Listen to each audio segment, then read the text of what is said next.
having a bad day, a rough time, life dealt you a sucky set of cards, well, you can try blaming white people. Yes, apparently that's what we do today. From everything to racism, to colonialism, to white privilege, white people are probably to blame for all of life's misery. And today, in 2025, when people are blaming white people, they decide to make videos about it and post it on platforms like TikTok and Instagram. So today, we're gonna be reacting to anti-white videos. Let's talk about it. Yeah, you better.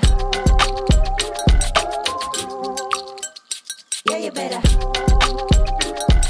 Guys, before we get into today's video, please like and subscribe. Yes, today I am doing what I do best, and that is going through the internet and reacting to woke videos. In particular, today we're talking about anti-white woke videos, which we are no stranger to, and you can find plenty of anytime you go searching. We're gonna start off with number one, about the greed of the white colonizers. Nothing will make you realize the greed of colonizers than when you're flying east coast to west coast. Like, did we really need all this land? Why is it taking me 6 hours to fly somewhere in the same country?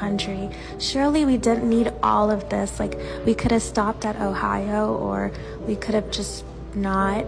And the colonizers come from small countries, so I'm like really wondering where they got the idea to just walk and walk and walk. God, this is so long. I don't even know what the point is here. I feel like she's invalidating the point with the very nature of the video that she's making. She is flying cross country, which means that she has had some sort of drive to get from point A to point B in this 6-hour long plane ride, but she can't understand why colonizers might have wanted to explore the land and expand further and go to places that they had yet to even discover for themselves. It's not quite making sense to me exactly what she's saying. And yes, while one may be from a small country, that in no way dictates the extent to which they can explore another land when they get there, okay? We can brush up on Manifest Destiny, the Gold Rush, things like that, things that would have motivated individuals to explore further, to expand. And she understands it because for some reason, she is on a plane ride herself in the greedy nature of this 2025 modern woman going to another place in the United States from east to west coast. So I just don't know, to be honest. People, are we buying fruit from those fruit stands on the side of the road? I have a fruit stand guy on my, just like scared of getting sick or something. It doesn't seem very sanitary, but So that was a screen recording of the video you just watched, because that creator has blocked me because I commented on her video saying that this is such a microaggression. That video genuinely blew mine because she goes on to ask whether or not like anyone buys like fruit from those fruit stands, and then she says that she thinks that it's unsanitary. Girl, you live in New York City. Do you take the subway? If you sit on the subway, do you not wash your ass? So you're telling me that if you go to Trader Joe's or a farmer's market, you eat your fruit and vegetables unwashed? You're talking about the fruit and veggies that are grown in the earth, in the dirt? And it is just so annoying because I promise you, like, if these fruit stands did not exist and it was just majority farmers market, we would not be having this conversation at all. I was born and raised in New York City, specifically in Chinatown, and I have been getting fruits from them since I don't even know when, since before I was born. Like, my family has been buying from those fruit stands since before I was born. And the reason why I'm so annoyed by this is because those fruit stands are predominantly run by people of color and immigrants. Do you not wash your fruit when you go home? Like, this is like blowing mine. And then what literally is a cherry on top is the fact that she was like, oh, like the locals are going to be mad at me for this or whatever. No, babe. It's not just locals mad at you. It's actually people of color too. What?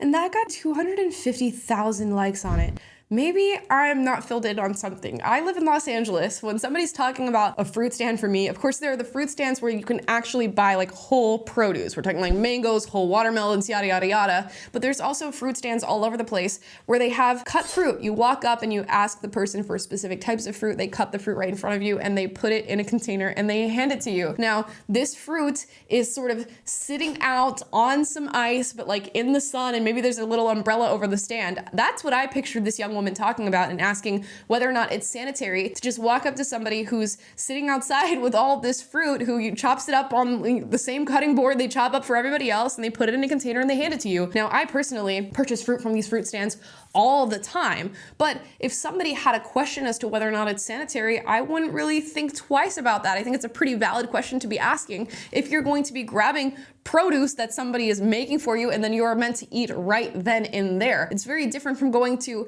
any store or any fruit stand, buying whole fruit with the skin on and then going home, cleaning it and eating it. In no way, shape or form did this come off as a microaggression. I don't think she was questioning whether or not the individual who is selling the fruit is sanitary. I quite literally think she was questioning whether or not the situation in itself is a sanitary one for somebody who's going to be consuming the fruit they buy right then and there. But go off, sis, I guess. Everything's a microaggression these days. Everything is racist. If this is your threshold for a racist microaggression, the world's gonna be really tough. The world is really racist indeed. The world is full of white supremacists if what she just said has anything to do with racism. Moving on, okay. Now, if you have your racism in public, like this girl did with her video about fruit stands, what about the racism that happens in private? That's what this next video is about. Hi, my name's Kylie, and here are some things that white people say without realizing they're being racist. Moved a lot growing up. Sometimes I was in rural, homogenous white areas, and other times it was diverse urban areas. But regardless, here are some things that I've heard. Number one, coming in hot, we have when a white person is telling a story and they mention the race of the person for no reason. That waitress, and then mention how she was Hispanic as if that somehow has something to do with her character. You're making it something to do with her character. What if you're just telling a story and you want somebody to be able to picture what the individual looks like? If I'm talking to an Indian woman and I go and retell the story, I'd say, yeah, the woman was Indian. Kind of helps fill in a few blanks there, right?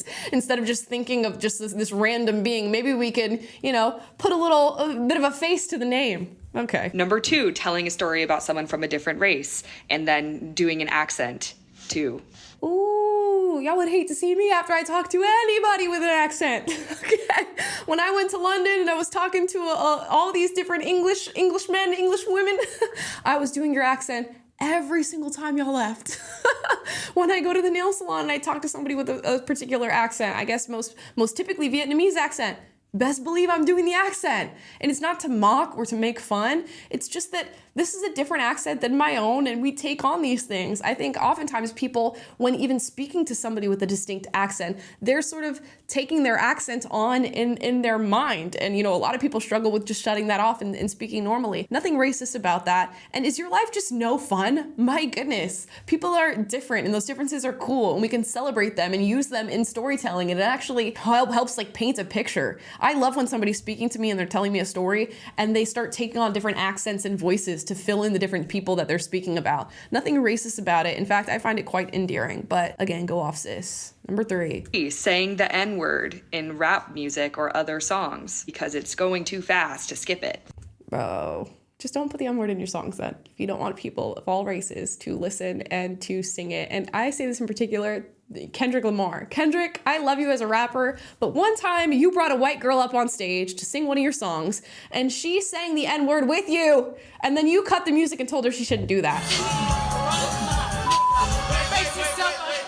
Wait. You gotta bleep one single word though. Now, I can understand to a certain extent why we've moved this way as a society, but my goodness, it's not like they're saying it to be derogatory. They're not calling you the N-word with the hard R. They're not trying to start some sort of dispute. They're admiring the music and singing the lyrics as you wrote them. And I know white people now do this thing where they're like lip singing a song or they're rapping it and they like cover their mouth when the N-word comes around, or they just hold it close, and you know, it's fine. Do what you will, and not even do what you will, do what you have to do, or people are gonna hate on you in the comments, but it's really not that deep. And oftentimes I find that people who are most offended by somebody using the N-word in a song in particular is people outside of the black race. So that's cool, I guess. Number four, thinking that their lack of skill when it comes to sports is because they're white and not because, in fact, they are unathletic. Yes, they have actually said this. I've had a white boy tell me he would have gone to the NBA if he was black. Dude, this is like when your dad goes like, I would have been a D1 athlete if it wasn't for that, you know, PCL tear in 09 or whatever the hell they say, you know? It's like, okay, clearly you're being a little hyperbolic and you are probably never going to be a D1 athlete, but there are things that sort of give way to this statement that you're now making. If a white guy's like, yeah, I could have been in the NBA if I was black, okay, obviously he probably would not have been in the NBA if he was black, but there there are differences, and that's why we can look at the NBA and see that it is overwhelmingly representative of people of color, males of color, because there are athletic differences between the different races. I mean, this seems like pretty cut and clear. We can move it to another sport. I don't know, like look at like running or long distance running. You know, black people, people of color overwhelmingly dominate those sports. So there is something to what is being said by that white individual. Now, do I believe they would be in the NBA if they were black? Probably not. But that doesn't mean that they're completely wrong. Number 5, assuming that hearing people in public speaking a different language means they are talking badly about you. Specifically, nail techs or wait staff, because white people think everything is about them.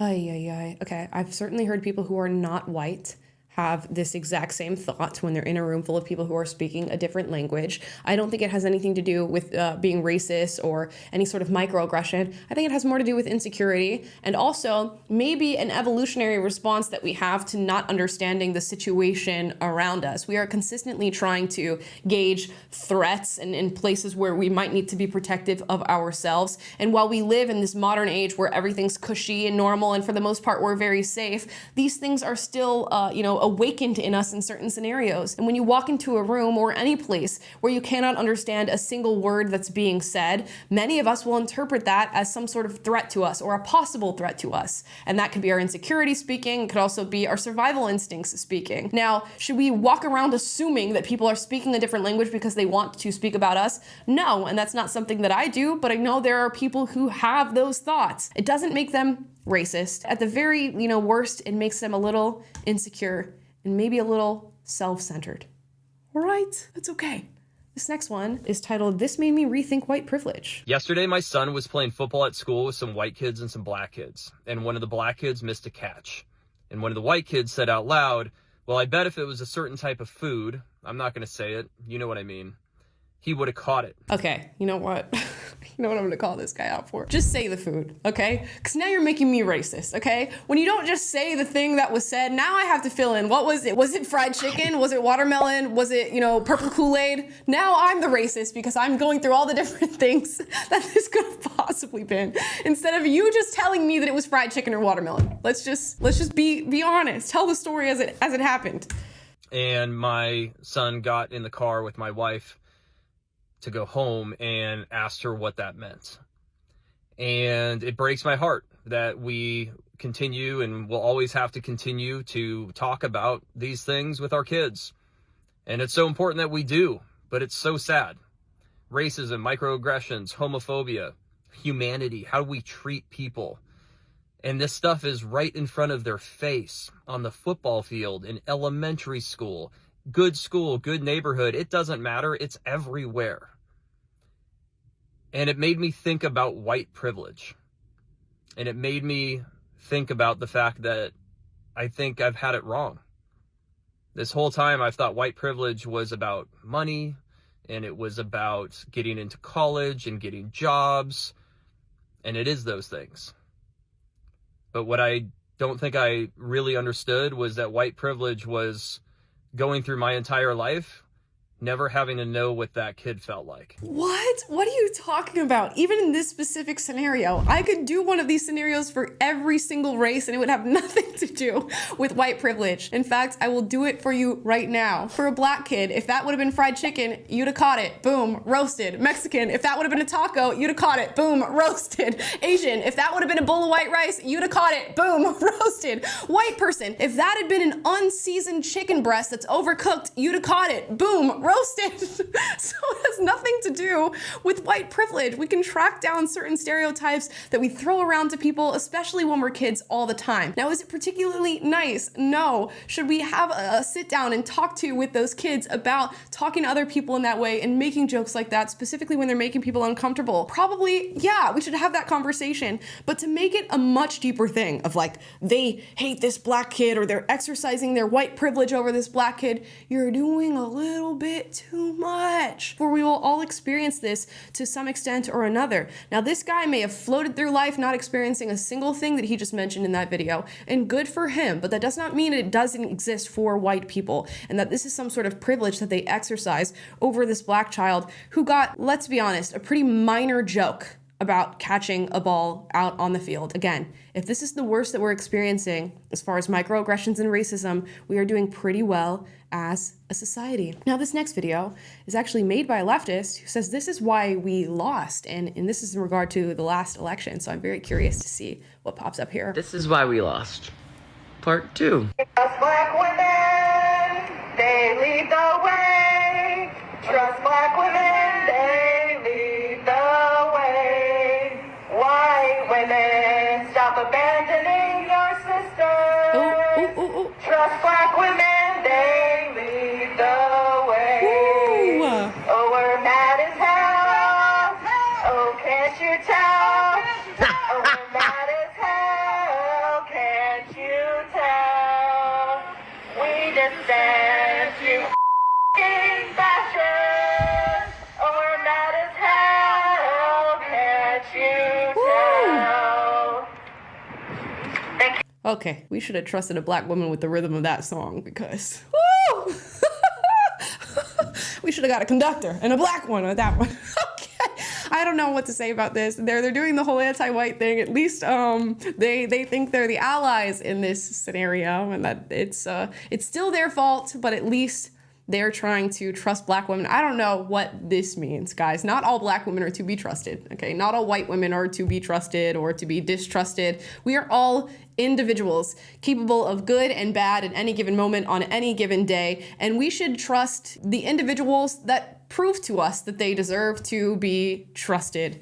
And this whole subservience that I think a lot of white people have to black people needs to stop, because baked into this song that you're singing about wanting to trust me and wanting me to be able to lead the way is a certain amount of condescension that I find it very difficult to get over. It's like you're talking to a little child and pedestalizing them over you because you feel as though you need to. And it's very demoralizing, degrading to hear as a half black woman myself. You guys can chill and we can be normal. My race does not always have to be talked about. I don't have to be inherently trusted because of my race. I don't need you to tell me to lead the way. In fact, I think I just want to be left alone and to lead my life, and I want you to do the same with yours. Could we do that? Could we do that? Okay, that was going to be our last video, but we have a little bit of a bonus round. This is not even an anti-white TikTok, it's just a woke TikTok, and this one got 1.1 million likes on it. So let's see what we have. I 100% dare you to name one thing that you hope happens in 2025. Okay, along the camera. What does that mean?